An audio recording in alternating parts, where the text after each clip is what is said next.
बॉलीवुड फिल्मों के 100 साल से भी अधिक के इतिहास में एक से बढ़कर एक अनोखी फिल्में बनती रहती हैं, जिनमें फिल्मकार अपनी असीम कल्पना को दर्शकों के सामने पेश करते हैं। लेकिन फिर भी बॉलीवुड एक मामले में पीछे रहा है, वो है साइंस फिक्शन फिल्में। यहाँ ऐसा भी नहीं है कि पुराने दौर में इस जॉनर को फिल्मकारों ने ट्राई नहीं किया हो, पर दर्शकों ने उन फिल्मों को एक सिरे से नकार दिया था। ऐसे में भयंकर प्रयोगवादी फिल्मकार भी वैसी फिल्में बनाने से डरने लगे। इस तरह से समय गुजरता गया और 19वीं सदी से दुनिया 20वीं सदी में आ पहुंची। इस समय तक बॉलीवुड अपना वही नाच गान और एक्शन फिल्मों में रमा हुआ था। ऐसे में राकेश रोशन आगे बढ़कर आए और सोचा कि कुछ नया किया जाए। दरअसल उन्होंने जो किया वो बॉलीवुड के लिए नया हो सकता है, लेकिन हॉलीवुड में तो ऐसी फिल्में दशकों पहले से ही बन रही थी। जी हाँ, राकेश रोशन कोई मूर्ख इंसान तो थे नहीं, अतः उन्होंने सेफ जोन में ही खेलना उचित समझा और साल 1982 में आई स्टीवन स्पिलबर्ग की बेहद ही कामयाब film E.T. The extra terrestrial को निशाना बनाया और फिल्म की अनऑफिशियली रीमेक बना डाली। यहाँ अनऑफिशियली से मेरा मतलब ये है कि राकेश रोशन ने E.T. फिल्म की मूल कहानी को कॉपी करके और ओरिजिनल फिल्म को ना तो क्रेडिट दिया और ना ही पैसे। बहरहाल आप फिल्म की कहानी को तो कॉपी कर सकते हैं, लेकिन उस पर फिल्म बनाना आसान भी नहीं होता। फिल्म कोई मिल गया की शूटिंग पर भी यही बात लागू हुई थी। अगर आपने ओरिजिनल E.T. फिल्म देखी हो तो ये तो आप बिल्कुल जानते होंगे कि फिल्म बच्चों के इर्द गिर्द बुनी गई थी, जिसमें एक विचित्र सा एलियन उन बच्चों की जिंदगी में आ जाता है। अब जब कोई मिल गया की बारी आई तो इसमें ऋतिक को बच्चों की जगह पर फिट करना था। ऐसे में समस्या ये थी कि अच्छे खासे मसल्स होने की खातिर वो बच्चे कैसे लग सकते हैं। ऐसे में उनके कपड़ों और बालों का स्टाइल बदला गया। उन्हें ढीले ढाले कपड़े पहनाए गए और बालों को पीछे की तरफ ना काटकर साइड से काटा गया। साथ ही आंखों में चश्मा भी पहनाया गया। फिल्म में ऋतिक के द्वारा पहने गए चश्मे की भी एक अलग कहानी है। दरअसल उन्होंने कई प्रकार के चश्मे ट्राई किए, पर वो बात नहीं बन पा रही थी जो राकेश रोशन को चाहिए थी। ऐसे में ऋतिक ने फिल्म कहो ना प्यार है के दौरान पहने गए चश्मे को भी फिर से ट्राई किया और बात बन गई। खैर, अब बात आई फिल्मों में एलियन को दिखाने की। अतः राकेश रोशन ने सोचा कि अगर हम भारत में बने सामान्य मुखौटे पहनाकर किसी बच्चे या छोटे कद के इंसान को एलियन बनाते हैं तो बड़ा ही हास्यास्पद लगेगा।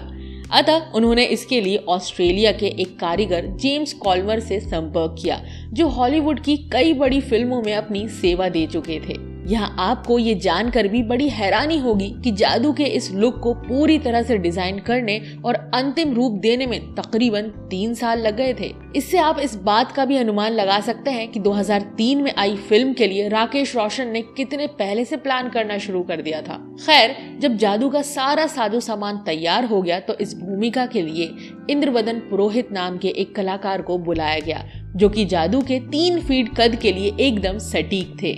इंद्रवदन पुरोहित ने सचमुच जादू के किरदार में जादू ही डाल दिया था, लेकिन अफसोस कि इतना ज़हीन कलाकार अब इस दुनिया में नहीं है। बहरहाल फिल्म जब बनकर तैयार हो गई तो उसे उस दौर के प्रधानमंत्री श्री अटल बिहारी वाजपेयी जी को भी दिखाया गया। फिल्म देखकर उन्होंने राकेश रोशन की भूरी भूरी प्रशंसा की और कहा कि आपने सचमुच एक साहसिक कदम उठाया है और निसंदेह हम आगे चलकर हॉलीवुड फिल्मों को भी टक्कर दे पाएंगे। साथ ही उन्होंने यह भी कहा कि आपके बेटे ऋतिक ने भी बच्चे और युवा दोनों ही रूप में मुझे काफी प्रभावित किया है। बहरहाल 8 अगस्त 2003 को जब फिल्म सिनेमाघरों में आई तो दर्शक टूट पड़े और फिल्म ने जबरदस्त कमाई की। वास्तव में अब तक हॉलीवुड फिल्मों की पहुंच भारतीय दर्शकों तक हो गई थी। ऐसे में जब कोई भारतीय फिल्म हॉलीवुड के लेवल पर बनाई जाए तो दर्शकों का पागल होना लाजमी था।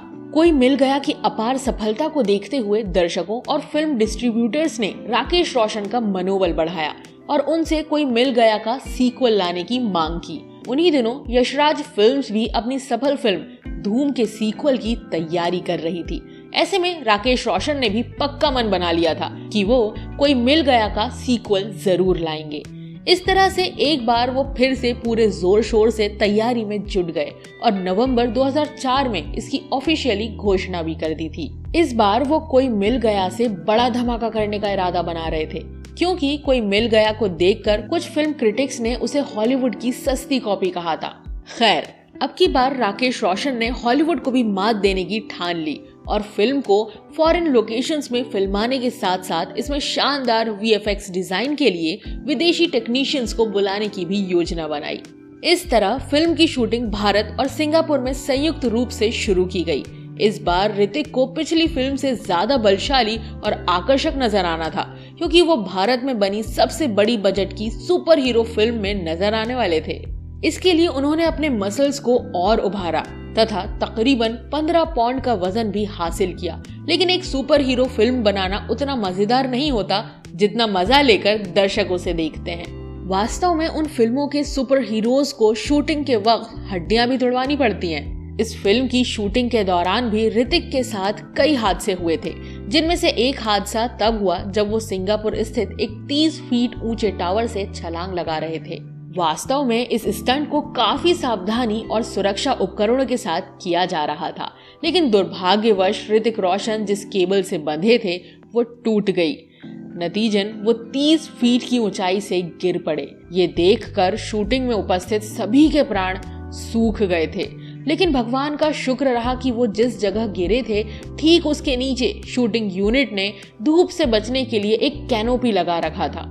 अतः ऋतिक की जान बच गई, नहीं तो उनकी तत्काल ही मृत्यु हो जाती या फिर सारी उम्र व्हीलचेयर पर गुजारनी पड़ती। यहाँ आपको ये भी बताती चलूं कि फिल्म में दिखाए गए सभी खतरनाक स्टंट को चाइनीज फिल्मों के जाने माने स्टंट डायरेक्टर और मार्शल आर्ट एक्सपर्ट टोनी चिंग ने डिजाइन किए थे। इसके अलावा फिल्म में दिखाए गए अकल्पनीय वीएफएक्स को तैयार किया था मार्क कोल्बे और क्रेग मम्मा ने, जो कि इससे पहले इंडिपेंडेंस डे, गॉडजिला और स्काई कैप्टन जैसी बेहतरीन फिल्मों के वीएफएक्स डिजाइन कर चुके थे। बहरहाल कड़ी मेहनत के बाद फिल्म को क्रिश के नाम से 23 जून 2006 के दिन इंडिया में रिलीज कर दिया गया।